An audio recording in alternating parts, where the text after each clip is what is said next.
La CEI, là, on sait que vous ne voulez pas organiser d'élection. On sait ça. Donc, comme Cubier a passé son temps à mentir et on ne faisait que le déconstruire, et toi et ton voix, toi la femme de Yapobi, toi que le mensonge a si rempli, elle s'assoit aisément sur un plateau télé pour mentir, chef frère. Regardez comment la bonne dame ment et elle est tout à l'aise de mentir. Une femme. Donc, comme on a pris le temps d'attraper Cubier, bon, suivons ça ensemble, chef frère. Et on revient tout à l'heure. Nous sommes arrivés à un accord sur le principe que la commission électorale ne ferait la révision que tous les 2 ans, signée par les représentants de tous les partis, les 21 partis qui étaient à cet atelier. PPACI, M. Chrysois Olivier. Mon intervention va se situer à 2 niveaux. Premièrement au niveau de la forme et deuxièmement au niveau du fond. Sur la forme, je dois dire que j'ai été à cet atelier au nom de la plateforme politique Ensemble pour la démocratie et la souveraineté, EDS. Cet atelier a eu lieu du 22 au 25 septembre 2021. Je précise que le PPACI est né le 17 octobre 2021. Donc, je ne peux pas avoir été représentant du PPACI en septembre, alors que le parti est né en octobre. Deuxième chose sur la forme. Ce n'est pas la CEI qui a invité les partis politiques à cet atelier. Ce n'est pas un atelier de la CEI. C'est un atelier organisé par des partenaires au développement que sont EISA et le NDI. À cet atelier, le ministère de l'Intérieur, tout comme la CEI, étaient des invités, au même titre que les partis politiques que nous sommes, et la société civile, bien entendu. Dans le fond, nous sommes venus participer à un atelier. Jusqu'à preuve du contraire, un atelier n'a pas force de dialogue politique. Un atelier n'a pas force de loi. C'est un atelier de réflexion. Je veux préciser qu'un atelier, c'est une invitation à une réflexion générale, globale, sur des problèmes précis. Et le problème qui nous avait convoqué ce jour-là, c'était simplement le problème du bilan des élections de 2020 et de 2021, c'est-à-dire la présidentielle en 2020 et les législatives en 2021. Nous avons été réunis par EISA et le NDI et nous avons débattu effectivement des problèmes que nous avons pu observer au cours de ces 2 élections. Et on a abordé plusieurs points, notamment le cadre juridique et institutionnel des élections.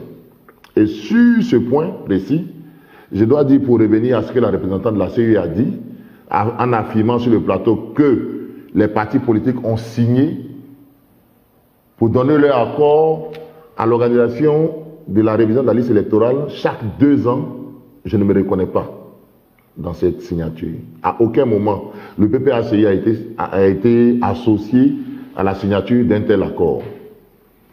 Mais en réalité, qu'est-ce qui s'est passé? Au cours de cet atelier, nous avons fait des propositions dans le sens d'améliorer le jeu électoral ivoirien. Si nous ne pouvons pas organiser la révision de la liste électorale chaque année, il serait intéressant de l'organiser chaque 2 ans, mais obligatoirement en année électorale. Et c'est ce qu'elle a sciemment oublié, sinon omis, de dire sur le plateau télé. Obligatoirement en année électorale. Pourquoi? Sur un autre plateau télé, cette même dame a affirmé que la RLE n'est pas organisée pour les élections. Mais nous tombons des nues. Si la révision de la liste électorale, qui porte bien son nom, n'est pas organisée pour les élections, mais qu'est-ce qui est organisé pour les élections en Côte d'Ivoire alors? Mais c'est justement parce qu'il y a élection qu'on parle de révision de la liste électorale. La révision de la liste électorale se fait tous les ans pour préparer l'élection à venir.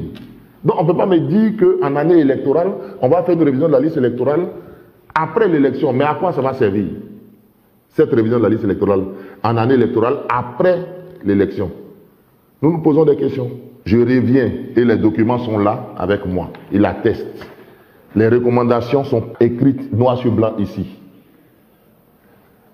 1. Réaliser la liste électorale tous les 2 ans Et en année électorale, elle a sciemment omis de dire et en année électorale.